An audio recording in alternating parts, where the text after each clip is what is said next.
Hey guys, how's it going? Welcome back to another lesson. This is actually the start of a little three-part series of lessons that I'm doing for guitar addiction. Mark Thompson from Guitar Addiction asked me to do a little short series of lessons for him, and if you guys haven't already, please go over to Facebook and check out the Guitar Addiction page, give him a like and a follow. And basically what this series of lessons is I'm going to be covering how to get a more interesting chord sound from stuff that you probably already know. So this is all going to be kind of based off of more power chord ideas. So this series of 3 lessons is going to be really accessible to, the guys that are playing pop and rock and blues and stuff, and just kind of want to expand on their chord vocabulary a little bit without having to learn a whole bunch of new, really complicated chord voicing. So again, we're going to be kind of taking a look, just starting from like a real basic power chord idea that really everybody's going to know, and then expanding on the idea in some fairly simple but really cool sounding ways. So by the end of these 3-part series, you guys should have quite a few new chords to give some new color into your chordo playing, and just some new inspiration behind your rhythm ideas. So let's get into the lesson and we'll start taking a look at some of these new ideas. And again, thanks so much to Mark Thompson from Guitar Addiction for inviting me to do this series of lessons. Alright, let's get started. Okay guys, so to get started, some of this stuff might feel a little elementary to you guys, but just hang in there. Just these first couple minutes, I'm just going to cover just a couple basic things really quick just to get us started, to make sure everyone's kind of on the same page with this stuff. So just to get started, we're going to take a look at the power chord, but we're going to take a look at it across every set of strings, because some of you guys might not know this, and I know this is something that's really, really useful, especially if there's 2 guys that are playing rhythm in a band or something like that. Okay, so let's just take a look. Basic power chord on the E, A, and D strings is going to be pointer 3 of the low E, ring 5A, pinky 5D. Basic power chord shape, everybody knows that. Of course, the root note is under the pointer finger. So here's G, F, B flat up at 6, G. Simple, everybody knows that chord. Okay, then we can obviously take that chord to the next set of strings. So now we're on A, D, and G. Root note still under the pointer finger. Now we have a C power chord, of course. C, B flat, E flat, C. Okay, so again, hang in there guys, we'll get to the new stuff in just a second here. Okay, so there's our 2 power chords. Now, something some of you guys might not know, we can also take the power chord to the next set of strings, so the D, G, and B. Now we're going to be up at 5th fret. The pointer and ring are going to stay in the same exact shape. So just start off with your standard power chord shape, which is this, but based on the tuning of the guitar, we have to then move our pinky up 1 fret to keep a standard power chord.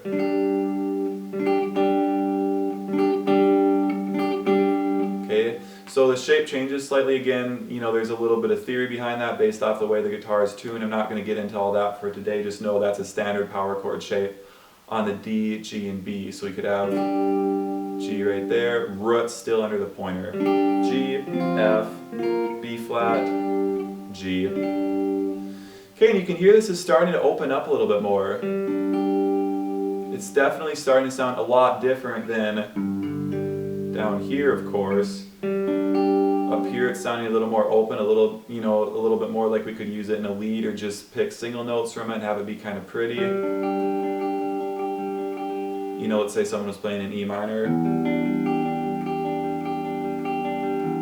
can hear it starting to sound a little prettier. Okay, now a power chord in the last set of strings. This is going to be still root under the pointer, and this is going to be another C chord. It's going to be under the pointer finger. Pointer at 5 of the G. Pinky is going to do a double bar at B and high E, and it's actually going to be up at the 8th fret. So you can see the gap is 1 fret bigger than the original power chord. So to facilitate that gap there, we're going to use the pinky doing a double bar. And then for this, if you're going to strum it hard, you might want to put like your middle finger to kind of mute the E and the A strings.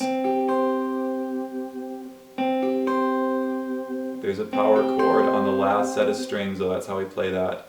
Okay, let's take that all the way up to G. At the 12th fret, root again still under the pointer. So G, C, G, C, G. Okay, pretty cool. Okay, so there's all our power chords across every set of string. strings. So up here, especially on the last set of strings, it really starts to sound more like, more like a lead, and we can do a little more with it. It's a little more open and airy. Let's say we're in the key of like E major. Okay, let's say I just played a power chord up here on the last set of strings, G, B, and E, and I just used an E power chord. So pointer 9 of the G, pinky doing a double bar, B, high E at the 12th fret. Okay, let's say that I was just picking those notes. Okay, now I'm going to play a low E in the bass. Now an A in the bass. Okay, so you can hear it starts sounding way prettier than maybe just a low power chord down here. That's still fine maybe if you're just kind of chunking along with the rhythm, but if you wanted a lead, you can hear we're still just playing power chords, but it sounds way more interesting up there, a little more open, more airy, and obviously the pitch is much higher. Okay, one more quick use for this. Again, like let's say you maybe had two rhythm players in your band or something. You're both, there's a section where it just sounded good to play rhythm together. Let's say you're just playing a G. Well, instead of both of you guys playing a G chord down here and being both in the same territory, one could play a G here, the other guy could play a G right here. And you're going to get a really, large sound. Let me see if I can, I probably won't be able to get this, but okay, so all put together you get that, which is just a huge power chord, which sounds really, really cool. So you can kind of stay out of each other's way a little bit more. And then let's say the next chord was like an F, you could just drop down to this F right here. So maybe if you guys aren't comfortable with those power chords on those two sets of strings there, play through some of your favorite songs, swapping out those power chords. Again, these will pretty much always work in place of like a power chord here on the lower set of strings. You'll just get a higher sound, it'll cut through the mix a little bit better. And I know I use these all the time in my, in a lot of pop playing and stuff like that, and they sound good, they cut through really, really nicely. If, I'm not just wanting to be down here in the low register all the time and I'm wanting to cut through, like I said, a little bit more up here, then I'll use these to play rhythm, even on maybe the last set of strings. Okay, so that's cool across all those sets of strings. So what else can we do with this? Well, there's two notes in here. So what if the other note in here, so let's focus on G for a second here. So we have the notes G, D, and another G. Well, what if instead of G being in the bass, D was in the bass? Okay, now this is getting into what we call inversions. Maybe some of you guys know this, maybe some of you guys don't. If not, that's totally fine, no worries. But basically what an inversion is it's a note other than the root note in the base of the chord. Okay, so like, right here is G. So if we put D in the bass, it's still a G chord, but G is not the lowest note we hear in the chord anymore.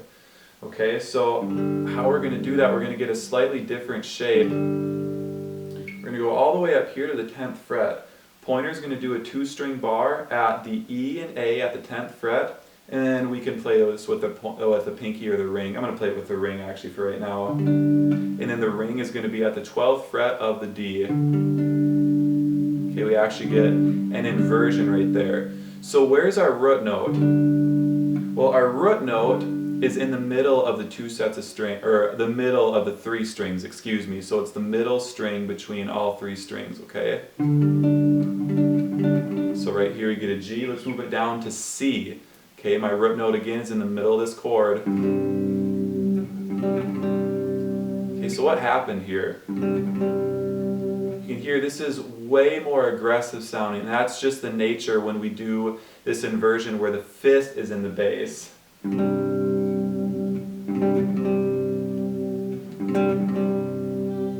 Okay, now I'm going back to G, standard G power chord. Now to C, G, C, G, C, G, C. Okay, so what's really cool, before to go to G and C, we were jumping a string set. Now, all I'm doing is doing a bar with a pointer and taking my ring finger off.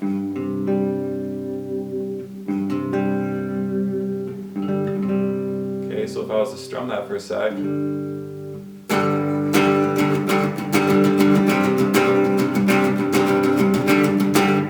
Pretty cool sound, right? Very aggressive. I don't have any gain on my guitar right now, but if I did, it's really nice to use with gain too. So that is an inversion of a power chord. Again, the root is in the middle. Let's take this across all the sets of strings now. If we take it to the next set of strings, A, D, and G, same exact shape. Okay, and now our chord would be an F chord, because the middle note is an F. Okay, let's take it to the next set of strings. Keep the same shape, but just like we did when we first started out, the pinky moves up 1 fret. Okay. So there's our inversion there. Okay, last set of strings, the shape is going to change a little bit more. Okay, now we're going to have pointer, 5th fret of the G, middle, 6th fret of the B, pinky is going to be at 8th fret of the high E. Okay, so there's our chord we get. Again, root note is in the middle here, so we're going to have an F power chord. This is technically in second inversion, so you could think of all these power chords as a power chord in second inversion. Okay, let's play all those quickly.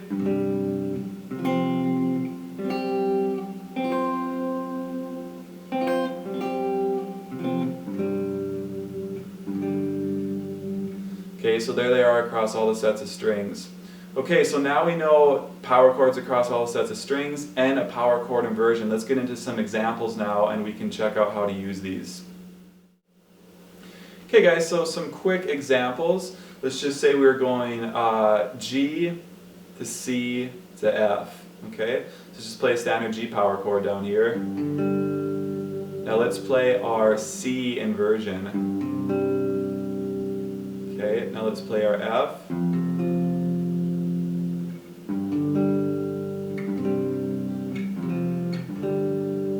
So before, this progression would sounded like this. But now with that inversion, you get a very cool, more interesting sound.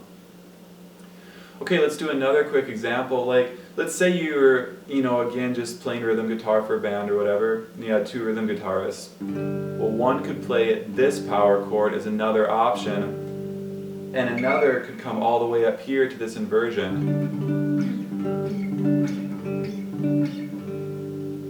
And you'd get a different sound out of both guitars.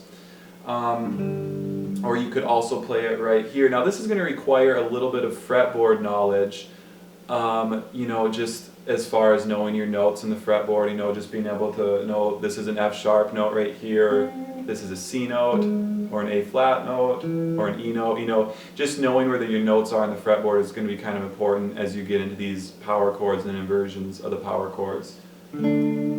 Okay, so let's say we could also play a G right here.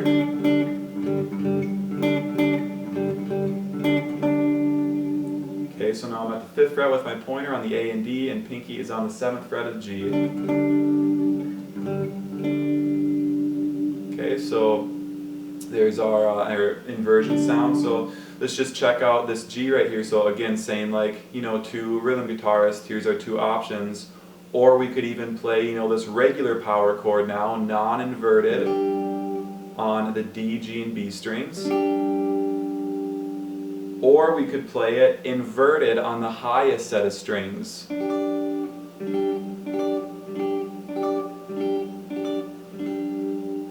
Okay, so check this out. Here we're just going to go through our inversions. Root, an inversion, root position, and inversion. So again, what we had there. Okay, so a whole bunch of inversions. So at any given time,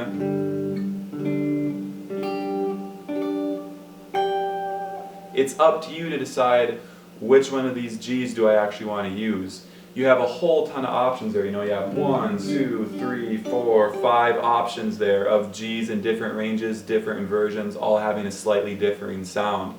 And that's just one chord. So what happens when the chord switches, you know?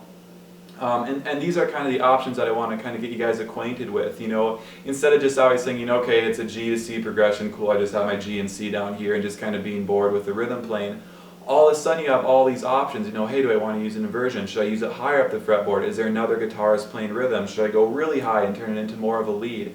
These are all kind of options that you start getting into once you know these all the way across the fretboard with their inversions as well. So let's even say we had a G in second inversion on the highest set of strings. So we're going to have pointer at 7, middle at 8 of the B, sorry, pointer's at 7 of the G, pinky at 10 of the high E. So there's our G. Let's say the next chord was a C. I'm just going to go down to a regular C power chord on this set of strings. You guys should already know the shape here.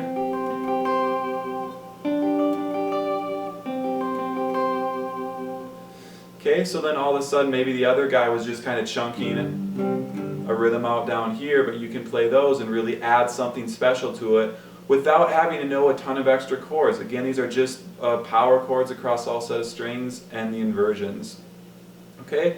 So hopefully you guys are kind of seeing, you know, for some of you guys this might have been a really elementary lesson, you know, a little bit too simple possibly, but for some of you guys, I know, you know, a long time ago when I was first exploring power chords, these really opened up a lot of doors for me because all of a sudden I wasn't confined to this space down here playing these power chords. Like all of a sudden I was like getting more interesting sounds. I was cutting through the mix better. If there was another guitarist and he was playing down here, I could be like, okay, cool, I'm going to play way up here, I'm going to use this inversion. So I'd suggest to you guys, go through a bunch of fairly simple songs, you know, fairly simple rock, stuff like that, and just try using these power chords up on the higher sets of strings and with their inversions. Okay, and just get used to playing these, you know, and get used also to playing them through every inversion. As a quick, you know, before we kind of finish off this lesson here, let's say we had C. We're going to start in the lowest place we can play C in second inversion. We've already played this chord. So down here on E, A, and D, to the next set of strings, just a straight power chord on the A, D, and G. Now to an inversion on the D, G, and B. This is going to be 5 D and G with the pointer, excuse me, and 8 of the B with the pinky. Okay, then we're going to finish off with just a regular power chord, 5 of the G with the pointer, and a bar on 8 of B and high E with the pinky. Okay, and then we're going to go all the way up here to another second inversion, and this is going to be G on the 12th fret of the G string here, and that's just going to be 12 with pointer. Middle is going to be at 13 of the B, pinky at 15 of the high E. So if we play through those, one more time. So many options there, right? So I'm not going to show you guys a ton of examples, you know. This is why I'd recommend, you know, even just find a really easy pop song that's maybe just like G to C. Then play G all over the fretboard in as many inversions as you can find, as high or as low as you want to go, and then start just going through and just playing each inversion. You know, hey, does it sound better here? How about here, here? And then when it comes to C, find all your inversions again, okay? And then figure out where it sounds best.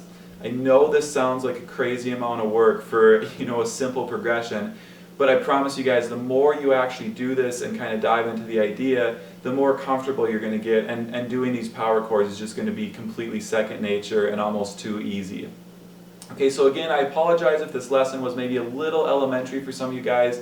Next week we're going to take a look, now that we have these power chords and their inversions all around the fretboard, next week we're going to get in more to what we can actually do with these, how we can add more notes, how we can get more interesting sounds from them, adding the 9th in, you know, the 4th, adding the 3rd into some of these, and just making more interesting chords, but these are still going to all be based off of a standard power chord shape, and we're just going to start adding more interest into the actual shape. So next week we're going to start doing a little bit more exploring with how we can get some more interesting sounds. But again, this week I just wanted to catch all of you up to speed with, you know, the power chords you should know across every set of strings and in every inversion, all right? So yeah, thank you guys so much for checking out this lesson, and again, thank you to Mark Thompson from Guitar Addiction. Just wanted to say one more time, you should go over and check out the Facebook page, give it a like, and see what's going on in there. Yeah, I will see you all back here next week for some more exploring with what we can do with these power chords and getting more interesting sounds. So thank you so much, you guys. Hopefully you enjoyed this lesson and got something useful out of it, and I will see you all back here next week again for the next part of the series. Thanks so much, guys.